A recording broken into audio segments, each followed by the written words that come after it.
July the 16th, 1945, the day the atom bomb exploded.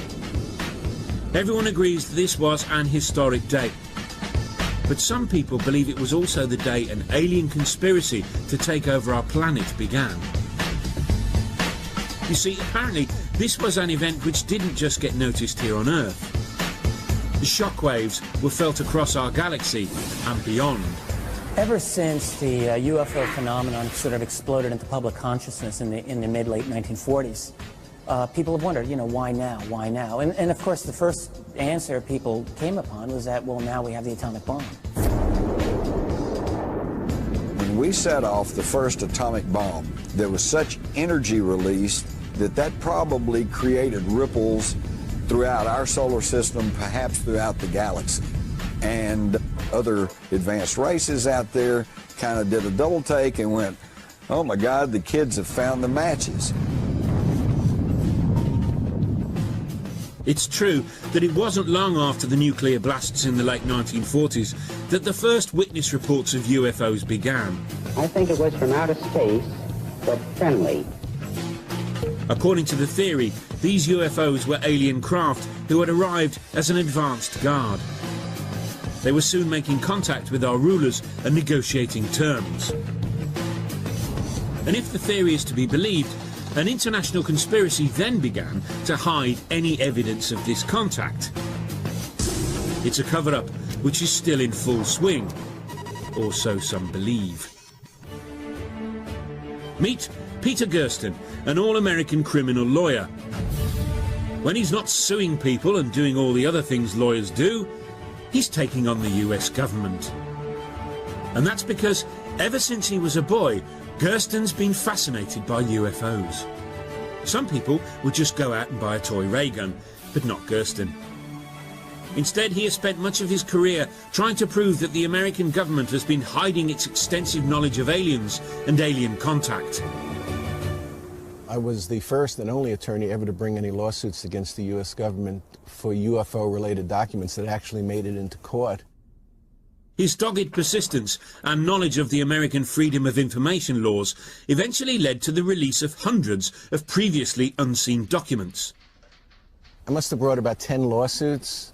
Even when they release documents, they've always withheld something within those documents. This affidavit is a perfect example. Half the affidavit is blacked out. If UFOs do not pose a threat, if UFOs do not represent an advanced technology, then why is this all deleted? Why indeed? He says these documents reveal the American government's obsession with the UFO phenomenon, which began during the 1940s and 50s. They reveal the existence of government committees which were initially set up to investigate UFOs. But all along, the existence of these organisations was denied, until finally they were all closed down, one by one. Despite the fact that governments kept telling the public there was no such thing as aliens, the aliens themselves didn't seem to be getting the message. Because according to Gersten, they just kept flying their spaceships through our skies. One case which has been cited by many as proof of a vast conspiracy conveniently happened in Gersten's backyard in Phoenix, Arizona. Unidentified flying objects over the valley. A triangular-shaped object. What was in the sky last night? The Phoenix lights lasted anywhere from an hour and a half to 2 hours, and there's never been a major investigation to determine what that was. What is it? I don't know. About 10:30 at night, there were about 7 lights that had a distinct formation that just stayed over Phoenix in a triangular pattern and then left. And it's amazing to me that something can appear so brazenly over a major metropolitan area and not be fully investigated. The story gripped the local media, but the official response was some kind of military flares. They had a number of leftover flares on the aircraft, and each aircraft had to get rid of them because the rules prohibit the aircraft from landing with flares on board. Gersten returned to the courtroom, but even he couldn't prize an explanation out of the authorities. The Freedom of Information Act is totally impotent. All they have to do is a reasonable search. And they say they did a reasonable search, we couldn't find anything, and the court goes along with that. So, is Gersten onto something, or does he just need to get out more? To really get to the bottom of what the government might be hiding, we need an insider. One who's seen some alien evidence with their own eyes. If you're involved in something like this, who do you talk to? You can't tell your family. You can't tell your closest friend. Now, the most convincing evidence that aliens have landed and those in power know about it would naturally be the sight of, well, an alien hanging out with the rich and powerful, being driven around in a limousine, or being photographed with celebrities. Unfortunately, the absence of anything like this means believers had to rely on something less convincing, hearsay, and there's certainly been plenty of that. I glanced up and there were 3 flying saucers at an altitude of 350 feet. No one disagrees that in the 1940s there were lots of unidentified flying object sightings. Even the skeptics agree there have been a lot of these sightings, but they put that down to paranoia. What's this all about? What's everybody running from? It's the end of everything. What do you mean? There was, after all, something called the Cold War going on. When the West and the Soviets confronted each other with secret weapons, spy planes, and various other military thingamajigs. The skeptics put UFO reports down to all of this. Nick Pope, for example, conducted an official British investigation into UFO claims, and let's just say he's not convinced.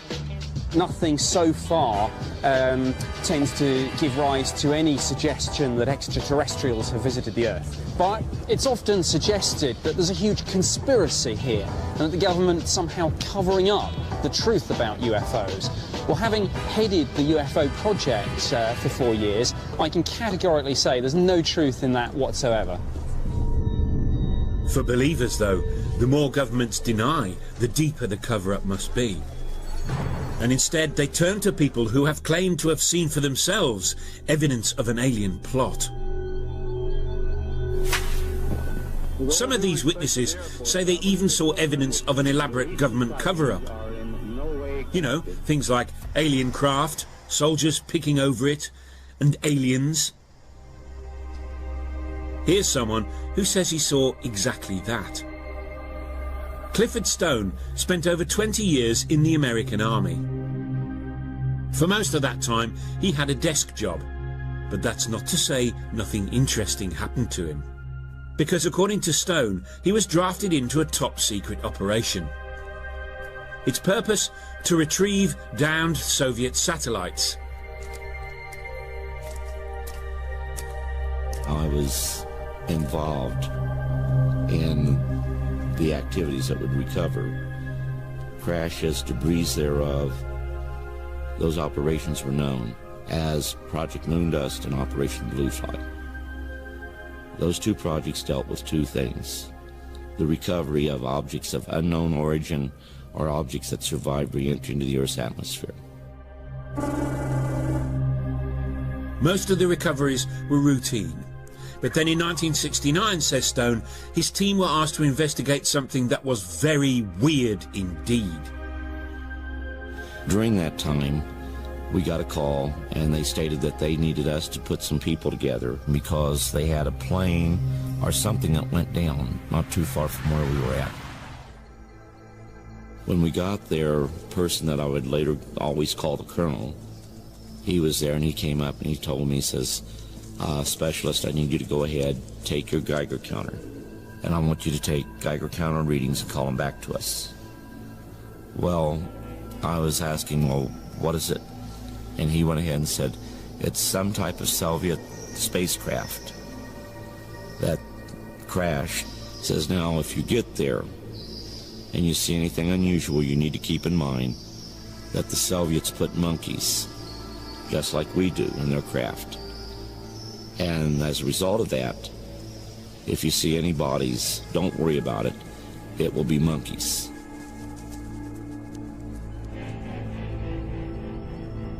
This was nothing that I had ever seen. I knew it wasn't our craft. I knew it wasn't the Soviet craft. As soon as I got to the place where I could look down, I could see where there was a little kidney-shaped door that opened on the side, and I saw one of the creatures lying out there. I went ahead and told him I needed an officer. I needed an officer to come up there, that this wasn't right. I also said, this is no damn monkey. Ever since he left the army, Stone says he's been trying to get the American government to admit to what he says he saw. The Defense Department, though, are still refusing to corroborate his story. Whatever the truth, he does seem to believe passionately in what he's saying. But it's worth remembering that people claim to have seen an awful lot of strange things. Take, for example, the family in Slovakia in 1990 who claimed to have been visited by the Virgin Mary. Or the hundreds of worshippers at a Hindu temple in the UK who swore they saw a statue drinking milk. And in Michigan, dozens of folks said they'd seen weird demonic children with melons for heads. Belief. It's a funny thing. But if by some chance Clifford Stone is telling the truth, it raises an obvious question. Why, oh why, would governments hide their encounters with aliens? What have they got to gain? Some people think the answer lies in technology, and we're not talking ringtones. Richard Dolan is a writer who has been investigating government conspiracies for over 10 years. Whether you believe that the UFOs are ours or alien, there's certainly something that's showing non-fossil fuel related transport. You know, I've spoken to hundreds of people who said, yeah, this object stopped over my head and took off like a bullet, silently. Well, this is not 100-octane petroleum here. This is something far beyond. So the question is, what is it? So if alien craft are using some advanced technology we don't know about, what might it be? We were hoping you'd ask. Tom Vallone is one of a small band of scientists working on various theories that could explain how alien craft travel, if indeed they do, intergalactically. The flying saucers travel thousands of miles in seconds. Vallone believes aliens can travel light years through space because they've come up with a source of energy that never runs out. Which means it's a lot cheaper and more reliable than the stuff you'd find on your local forecourt. Cool. We couldn't possibly imagine that UFOs would be burning rocket fuel. You can't even get to Mars today with rocket fuel. So we have to accept the fact that if there are vehicles that can travel interplanetary and perhaps interstellar, they have to use an onboard fuel source that is converting ambient energy or have such a concentrated form of energy that it can survive over light years of travel. Right. And how might they do that? The current UFO research points to many different technologies that can be used for free energy and what we call anti-gravity propulsion. Solving the problem of anti-gravity has flummoxed the greatest minds in physics, but Tom has spent many months locked in his garden shed trying to figure it out. He's even built a little replica UFO. One UFO contactee reported a disc the size of the UFO that had magnets on the outer edge.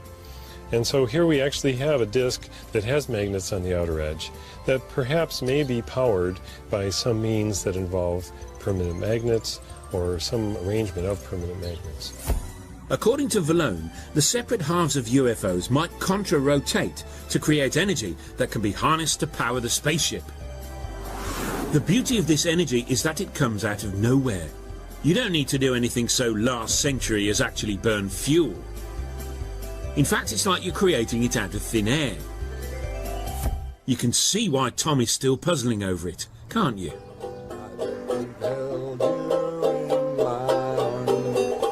According to the alien conspiracy theory, when the extraterrestrials brought this energy to Earth, a lot of very powerful humans got very annoyed.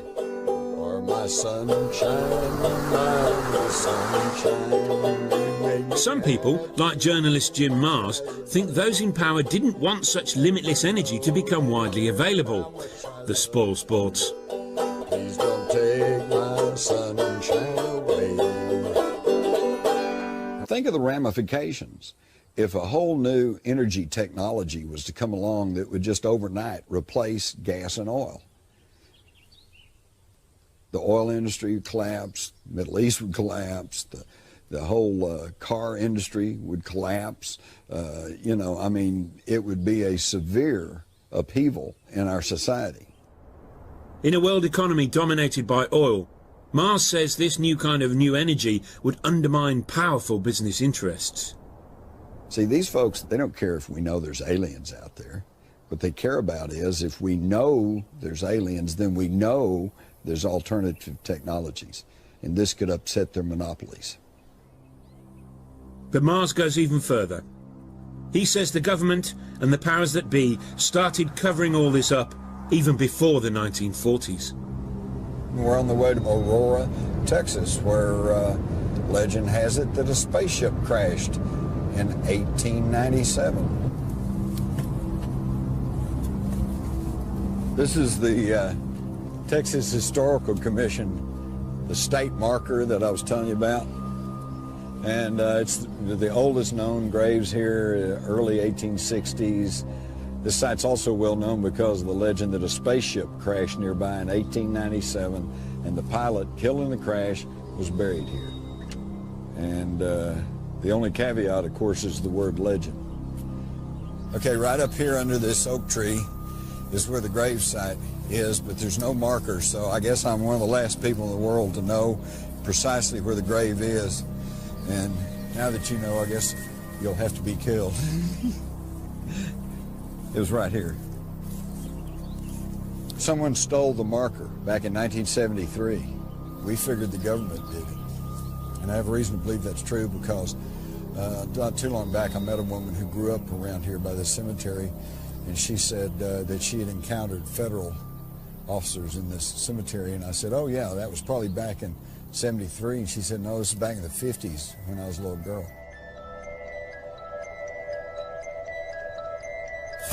Jim's experience in Texas led him, he says, to compare notes with others across America, and he began to detect a pattern to the cover-ups.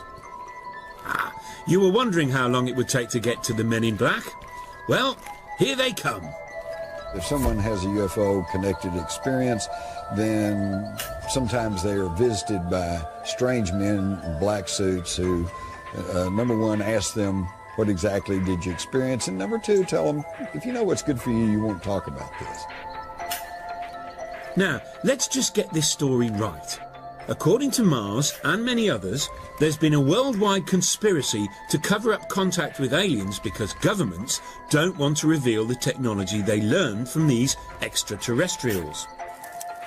But does that make any sense? Wouldn't the governments or the oil companies just license this advanced technology and sell it? And anyway, if they wanted to cover up contact with aliens, you'd think they'd remember to take away that sign. But since all the people involved are long dead, there's no way we can ever know for sure if it really happened. What we really need to do is meet one of these men in black for ourselves. Well, guess what? We found someone who said he worked for a top-secret military organisation. And his job was to run part of the official cover-up. Funnily enough, he wanted to remain anonymous. I was trained by the Central Intelligence Agency and the Defense Intelligence Agency.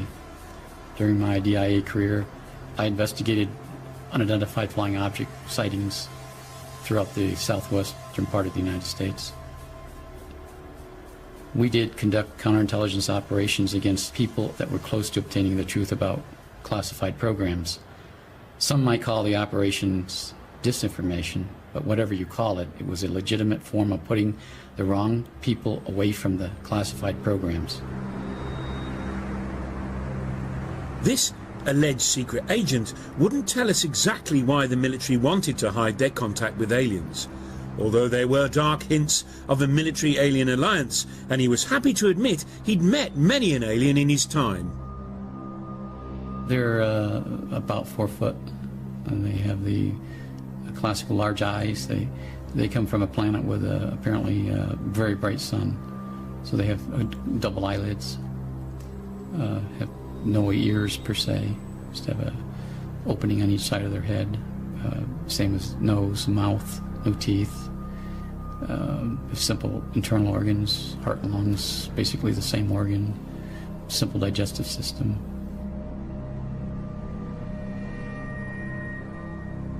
I'm not going to discuss that. There's a lot of information I wish I didn't know. So there you go, a secret agent who positively wanted to be interviewed. He refused to give us any evidence to back up his claims, and we couldn't find any either. But if he did what he says he did, how does he sleep at night? I don't have any problem with my conscience. No, everything I did in a government service, the disinformation in this area, was all legitimate. It's sanctioned operations that I was told to do. I did my job, and I did it well. These guys, they're unofficial. They don't exist within the official framework of our society. These agents charged with studying UFO phenomena and so forth. They're outside. Okay. Maybe Agent X is telling the truth, and he's a man in black. If so, we've stumbled on a scoop. So when did the cover-up begin? Maybe aliens didn't first land in the 1940s, or even in the 1890s. Because maybe, just maybe, aliens have been here for a long time, and when we say a long time, we mean a very long time. They've been running the world since the year dot, and they've kept it very quiet indeed. People want to laugh and say it's impossible. Well, please be my guest, I don't care. But if you're interested in what's happening in the world, this is a phenomenon that needs looking at, because there's something to look at. So, we've had top-secret government committees investigating the presence of UFOs in our skies. We've had secret military operations to retrieve downed spaceships and their alien pilots. We've had sinister government agents terrorizing the public. But in terms of a conspiracy, this is just the tip of the alien iceberg. I woke up, and mere inches in front of my face, there he was. And I was really freaked out. This is a very rare opportunity we're looking at. Implants are rare. Because according to some, the aliens have not only landed, they're actually running the world. What? Yes. Here's a man who believes it. David Icke. Icke regularly speaks to packed-out audiences, spooking them out with the full implications of his theory. The power that these guys I'm going to talk about in detail today use to manipulate, control, and slaughter many of us, increasingly so, is only the power we give away every single day. He hasn't always been a full-time conspiracy theorist. In fact, he started as a soccer player and sports commentator on the BBC. Kenny Dalglish of Liverpool and Scotland. But all along, something was troubling him. When I was a kid, I had this feeling, I couldn't put words to it, I had this feeling I had something to do. And when I started being quite good at football and went into professional football, I thought that must be what it is. But there was something missing. I couldn't put words to it. I felt unfulfilled. Icke looked at the world, and there was something wrong with it. At first he couldn't work out what it was, but something under the surface was amiss. International poverty? Global warming? The capitalist system? No, something deeper still. He became convinced that everything that was wrong with the world could be explained by one overarching idea: that a small, ruthless elite had taken control of our planet.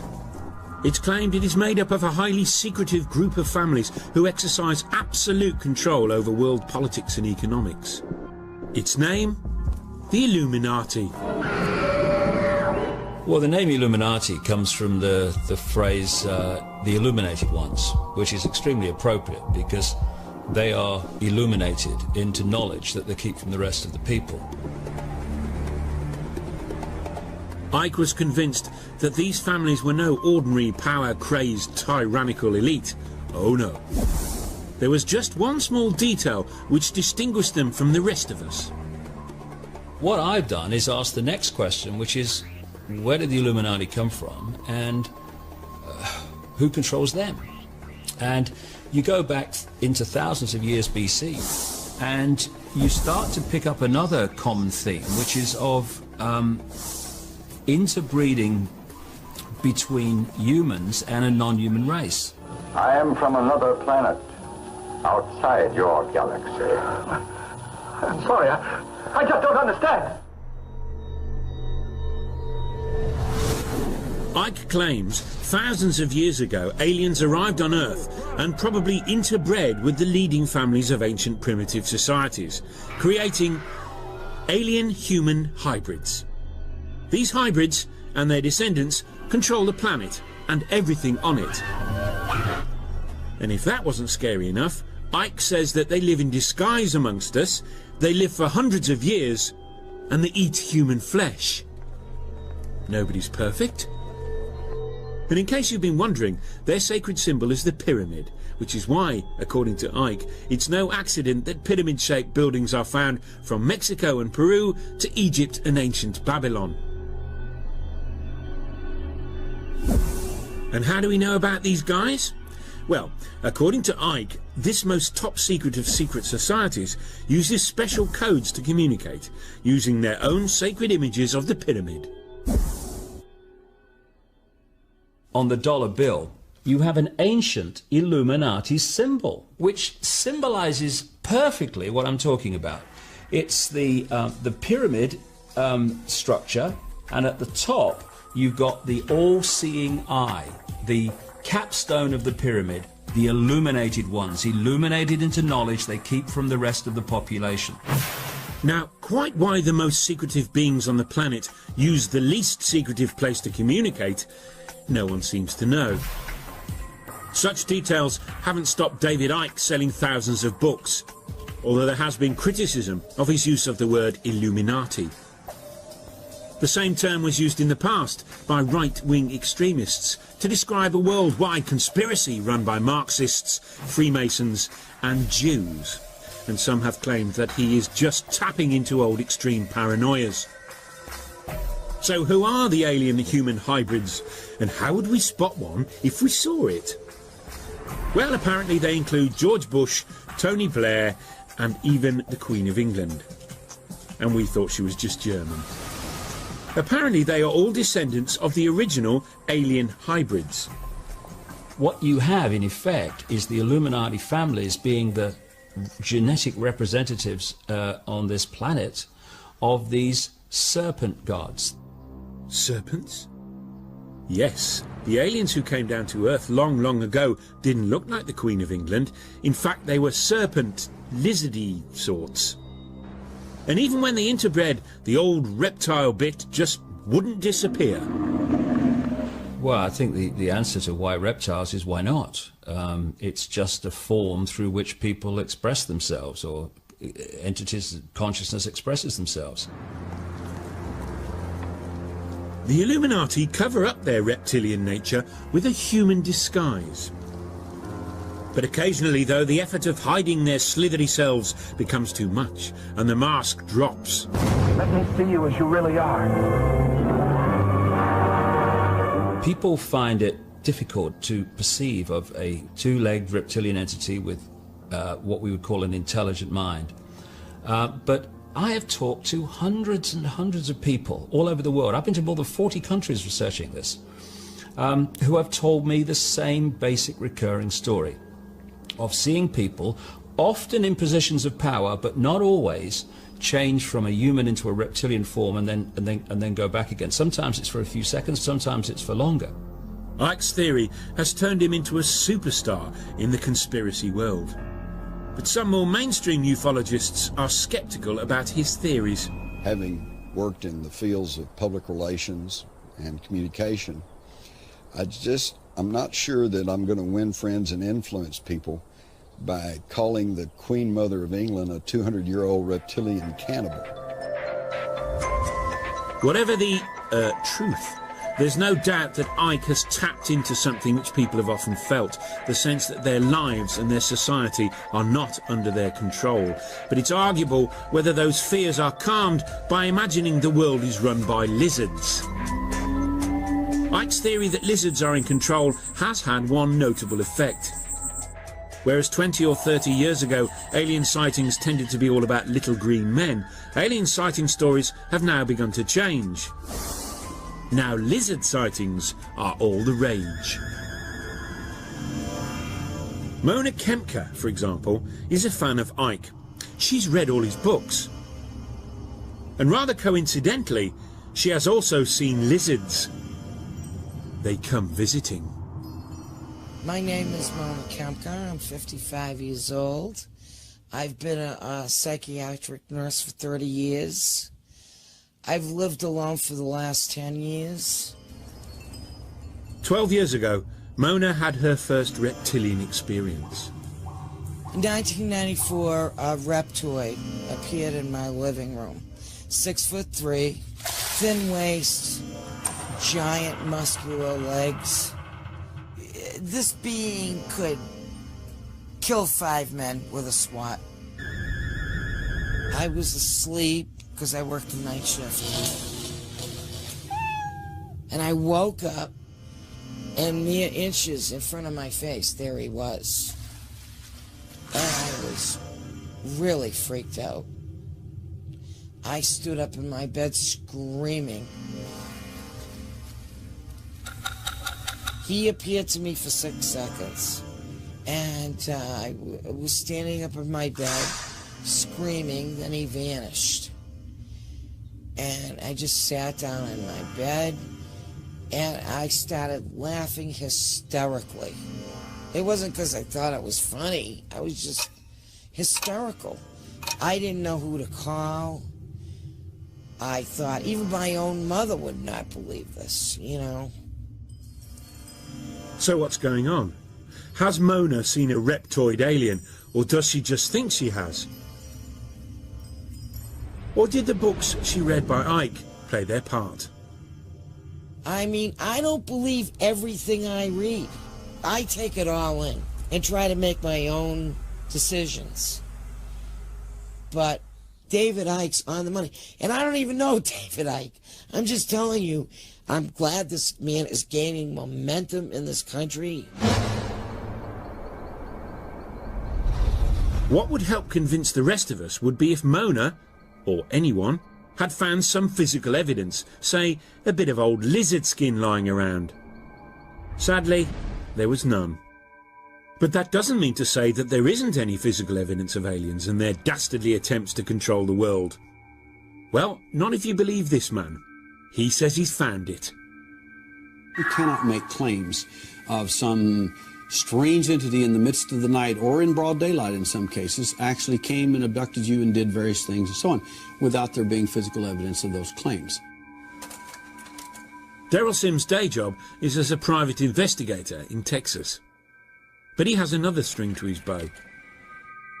He spent the last few years working with people he says have been implanted with alien probes. Just a normal, everyday sort of guy, then. Well, first of all, they're varied and very different. We found them in the eye, we found them in the feet, we found them as large as a walnut, an inch big, next to the heart of an abductee. We found them in all types of places, deep inside the brain, some of them as big as into your thumb, and then disappear within a year. What they are, that's a good question. What they're for, that's a good question as well. Sims says he has extracted many of these implants and even agreed to show us a film of him doing exactly that. What you're actually seeing here is Patricia under hypnotic anesthesia. She has been given a series of suggestions. Each time she will see her move and relax even greater. She's getting ready for the surgical intervention that will take place, where the surgery will be done on the foot. Here they're making this incision. This is a very rare opportunity we're looking at. Implants are rare.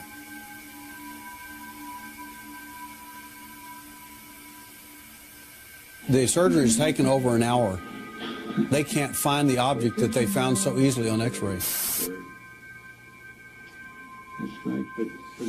Here he is bringing the object out in a T-shaped formation. What they found in the keratin was wrapped around these objects, and it was very hard, very durable. It showed no signs of inflammatory response. In other words, this object was not treated by the body of Patricia, as an example, in any way as if it were a foreign object. Now, Daryl Sims has no medical background whatsoever, but he claims that the object that was removed from Patricia's body was designed to control her mind. Quite why they put it in her foot, though, is a whole different matter. But anyway, over to you, Daryl. My thinking is that the side effects of these objects, it seems to us, based on preliminary findings, is that levels of serotonin, dopamine, neurotransmitters, in effect, have been altered in some of these abductees. Now, any neuropsychologist or neurophysiologist can tell you in a New York minute that anybody that controls your serotonin, dopamine, or potassium, anybody controls these neurotransmitters, especially serotonin and dopamine, they own you. They own your emotions, and you basically belong to them. Daryl didn't allow us to do any tests on the little implant, so we can't say for sure what it was. And why a secretive alien could have been so easily outwitted by a Texan private investigator is anybody's guess. What we do know is that Daryl isn't entirely objective. I became aware of the alien entity in 1952 at age 3.5 in an abduction scenario. And then what really threw me into high gear into full-time investigations in this phenomena is my son got abducted at age 6. Then at that point, for me, I could live with my problems with the abductions. But when you come after my children, now it's personal.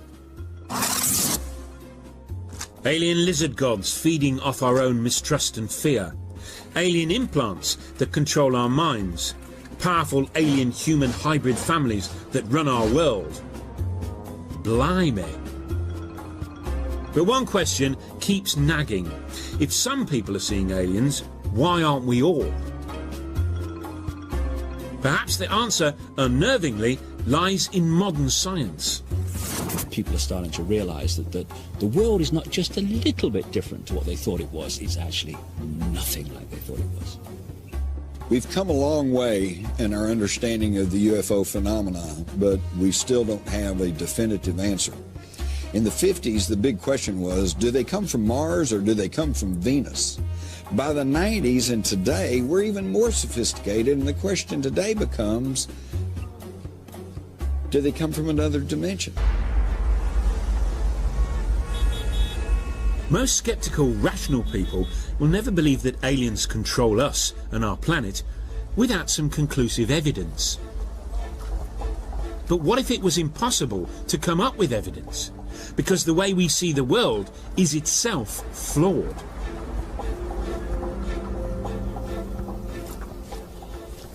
People ask me, understandably, if these reptilian and other entities exist, why don't we see them?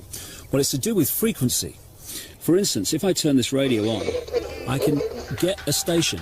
If I move the dial, suddenly I've got another radio station. Now, the one I've just moved from hasn't ceased to exist, ceased to broadcast. It's continuing to broadcast, but I'm not tuning into it anymore. And so what we are in this so-called physical reality is we're like radio sets that are tuned into a particular reality. These reptilian entities and others appear to have the knowledge of how to move between dimensions. We are invisible, Adam Penner. You cannot see us. That's very simply what's going on. It's not some great mystery. It's actually very, very simple. According to David Icke, the aliens have mastered some new technology which allows them to move from our visible world to mysterious, invisible dimensions. Convenient. Oh yes. But why stop there? It's equally possible to claim that a whole host of weird stuff is hiding out in hidden dimensions. Ghosts, werewolves, Elvis, and they'd all be impossible to disprove. Surely this must rank as the weirdest alien cover-up theory of all. Well, not quite. Nick Bostrom is Professor of Philosophy at Oxford University, which means he's been doing an awful lot of thinking, the brain box that he is. We know a lot about what's before our noses, but the big picture, people think they know, but they really don't. They just make it up. And Bostrom has been making up some cool theories of his own, and one of them's about aliens and computers. Now, 40 years ago, Earth computers looked like this. Today, they look like this. A tiny laptop now has more power than the biggest computers used to have. And our computers keep getting more powerful and quicker. Bostrom thinks, though, that all this is Stone Age compared to what alien computers can do.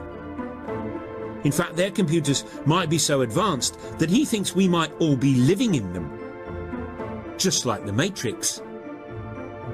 So one of the things that a technologically mature civilization would have is enormous amounts of computing power. By using a millionth of its computing power for only 1 second, they can create a simulation of all human minds that have ever lived.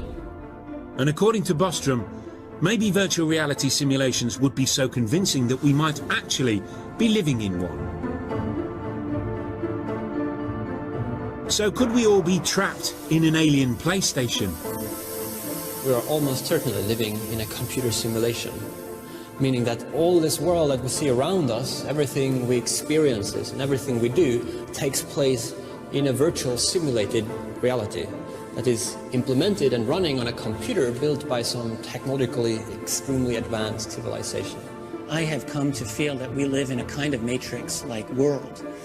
The question is, how far does this simulation go?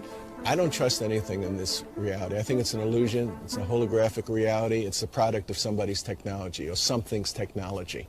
So anything is possible. So there we go.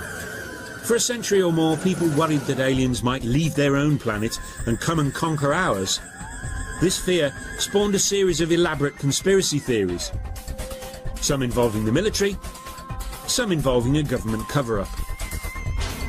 It was even argued that the aliens had bred with humans and sent secret messages to each other. Now it turns out the effort of investigating all those conspiracies has been a total waste of time.